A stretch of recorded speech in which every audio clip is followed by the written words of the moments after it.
Okay guys, in Chapter 11 we're going to look at North, Central, and South America. We're going to start with North America. Now obviously this is one section of one chapter in one book, and there are obviously many more detailed information for specific tribes across North America, Central America, and South America. So what you can see here is a basic breakdown of our North American continent and where people are found. And specifically you can see the Inuit. They moved from Asia, lived in cold environment. They hunt seal, narwhal, caribou, fish. And their homes were made of stone and turf. An igloo was only temporary. I know we associate igloos with that group, but they are temporary. Go across the top and you can see the eastern woodlands. Those are the Iroquois. Longhouses, they ate bear, caribou, deer, rabbits, beaver, and women owned the buildings. Okay, then if you go down further to the right and you see eastern woodlands, they were mound builders, the Hopewell. Mounds, the shape of animals. The Mississippi River and the Ohio Valley are where they're found. The Cahokia site found burial ground was actually 90 feet high. That's a lot of dirt brought in. Out by us, the Southwest, the Anasazi, Mexico, Arizona, Utah, Colorado, the adobe, sun-dried bricks and pueblos, and then of course you can actually see our own are the PIAUTE, and we'll look at them specifically since those are the Native Americans that live near us. Great Plains were the Mississippi, and they had the teepees, and they ate buffalo. So yeah, that's the... All right, so now specifically there was a story, basically you see where this body is found. First, look at how close Russia and Alaska are together. Sarah Palin famously said, "I can see Russia from my backyard," and you can see that it is, figuratively speaking, but it is very close. And so in the summer of 1996, two college students in Kennewick, Washington stumbled on a human skull while wading in the shallows along the Columbia River. They called the police thinking that someone had been murdered. They had no idea what they had found. It has always been taught in modern times that the people of North America came from Russia and Asia over an ice bridge that connected the two continents together as the earth cooled during the Ice Age. The discovery of Kennewick Man adds a major piece of evidence to an alternative view of the peopling of North America. It, along with other evidence, suggests that the Jomon or related peoples were the original settlers of the New World. If correct, the conclusion upends the traditional view that the first Americans came through Central Asia and walked across the Bering Land Bridge and down through the ice-free corridor of North America. The remains of the tribe said, okay, so the tribe in the area said that those bones belonged to him, and that's why there was a lawsuit on who gets to keep these bones. And so it said the remains predate North American Native American culture, and this can be proven by the skeletal makeup. In other words, his features did not match those of Native American ancestors, but those of Japan and New Zealand natives.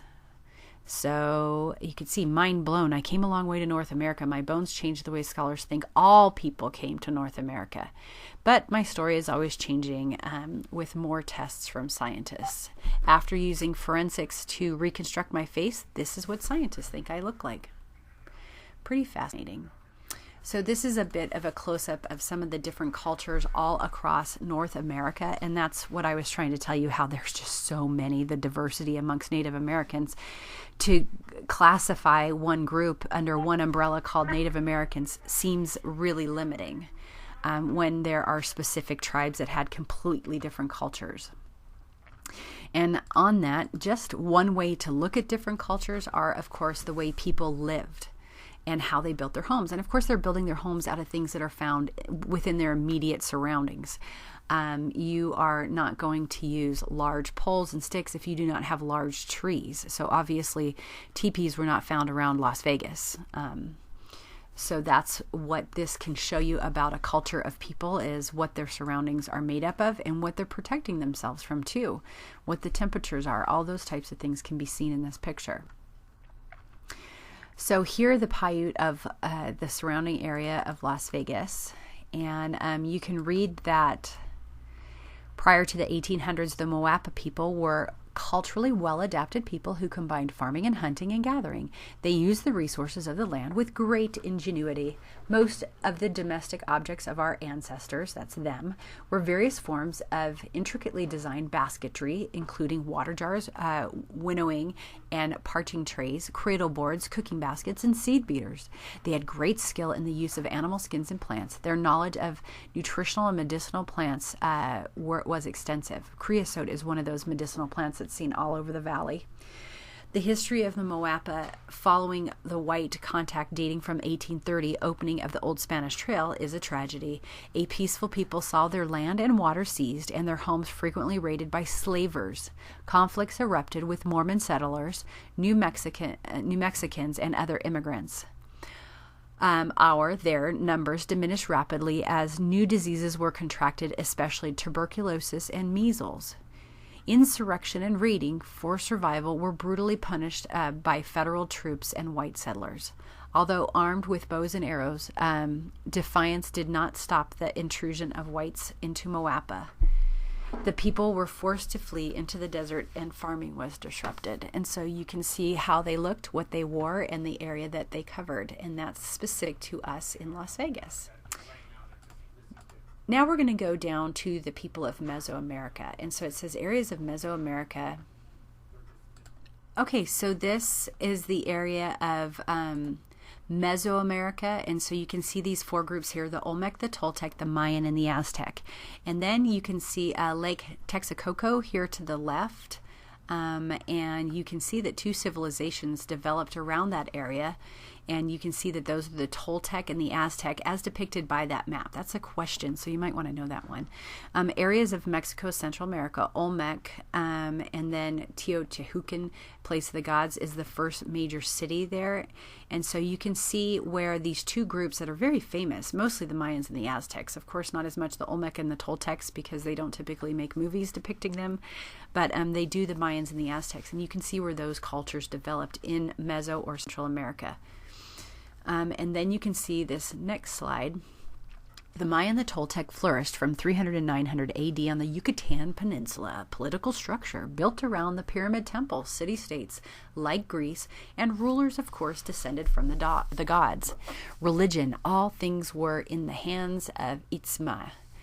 Gods ranked in order of importance, and human sacrifices were, of course, practiced. You know, they make movies about pulling the beating heart out and showing it to the person before they're dead. Writings and calendar. The picture writing, the Spanish burned the writings, destroyed objects and cities. The calendar helped explain hieroglyphics and based on the creation and destruction, the end of the world. And you might have remembered a movie that was made on that. The Toltec. The center was Tula. They were warlike people. Chichen Itza was the capital. In 1200, it began to decline. So you can see in that map where these different areas and different peoples are found. Now, this slide is important because we start to see the Aztec specifically. Legend said that they would find a home where the eagle perched on the cactus. Under attack, they went to the swamps of Lake Texcoco and saw an eagle. So now think about the slide, or the flag of Mexico actually has this image right at the center. Political and social structures. Monarchs descended from gods. They came lords and government officials. Finally, there were servants, workers, and then slaves. Remember, I get to tell you, there are slaves in every culture, and every culture has been a slave. Boys were warriors. Girls stayed home. It kind of sounds like a little Athenian Spartan culture going on there. Women did have some rights, though. Religion and culture. Huitzilopochtli, god of sun and war. Religion was based on unending struggle between good and evil. And then we have the destruction of the Aztec culture. A Spanish invader in 1519 named Cortez. Hernan Cortez marched to Tenochtitlan, that place, and befriended Montezuma. Okay, he was the leader of the area. You might have heard of Montezuma's Revenge. That's when you get diarrhea while drinking the water in Mexico. And that's a revenge upon everybody that comes and takes over in Mexico. Obviously, it's a joke. It was also a ride at Knott's Berry Farm, though, for a while. Initially, all was good. Then the Spanish took Montezuma prisoner, and many Spanish died. But then the Aztecs started to get sick from the European diseases that the Spanish carry. Cortez destroyed the city. And, of course, we will always get to talk about the different diseases that existed in the area, and we will talk about them a little more as we look at South America. So the Moche were an area, it says the farmers in the Moche area grew maize, peanuts, potatoes, and cotton to supply the region. The people did not have a written language. You know, when we go down south here, we always talk about the Inca. So, you know, I tried to pull a different group out here so we could see there's a lot of diversity in South America. You go along the Amazon River, and many of those cultures still exist and are hidden within the Amazonian River and forest so that you can't even find them. They're completely still untouched by modern culture. The Moche's religion was very complex. They had also a pottery that had images of religious practices, sacrifices, and warfare. They also believed that the women had to smoke pipes for fertility to bless them and allow them to have a child. One of the most well-known figures, and you gotta love this one, was the decapitator. I think you all know that a decapitation is when a head is cut off. He took the figure as a winged creature. You could see the one to the left there, a sea creature or a spider. When the Moche partook in sacrifices, they believed the decapitator enjoyed feeding off of the blood. Most of their sacrifices were for the gods, and they, of course, were polytheistic, which by now you know means they worshipped many gods. Now, this is the last informational slide of Section 3, and what you can see are the Inca, again, one of the most famous cultures that we study when we're looking at Native Americans in North, Central, and South America. Their city located 11,000 feet, very high, Cusco in Peru, 12 million people. I mean, remember we looked at Rome having 1 million. It was gigantic. So it was built on war, a kingdom divided into 4 quarters, ruled by a governor, forced labor to build the kingdom. 24,800 miles of roads were built, social structures. Marriages were social groups. Women worked in the homes. Few became priestesses. Building and cultures. The buildings were built without mortar. So I know that it's a small picture down there to the left, but imagine those stones being stacked, and they're still there today, and nothing is holding them together other than force. Machu Picchu is at 8,000 feet. No writing system. They kept records on knotted strings called quipa. That is a question. Had court, theater, and so their theater had tragic and comic plays. And unfortunately, they are not around specifically because of this man, another Spanish invader named Francisco Pizarro. He kidnapped the Incan king and demanded a room be filled with gold for his ransom. He killed him anyhow. And really, smallpox killed just about everybody. From the Spanish killed many natives. Pizarro took over because the Inca fought with stones and arrows and not guns and cannons and on horseback. The new capital is at Lima, Peru. And I want you to see that horribly infected child there to the right with smallpox. An infectious disease that killed off many Native Americans as the Europeans brought the disease with them, but had built up immunities over years in Europe. So it was bad for the Europeans, but many had built up immunities. But these natives did not.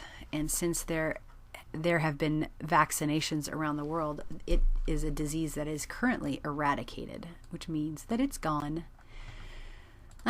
This slide is a review, so you can see the location, the people, the economics, and the architecture of the people of Eastern Woodlands, Central Plains, Southwest, Mesoamerica, and South America. And in an effort to not completely keep you going and reading all of this, here is the last slide. And this, of course, shows the 3 areas that we discussed: North America, and how you know that they had teepees, house plains. The Anasazi had adobe pueblos, the Chicxulub, and then the Inuit. And then the Mesoamerica, the Toltec, Teotihuacan, Tenochtitlan, the Olmec, and South America, the people of Moche, who grew maize, Inca, Parral is the oldest major city, and Nazca are where the lines are found.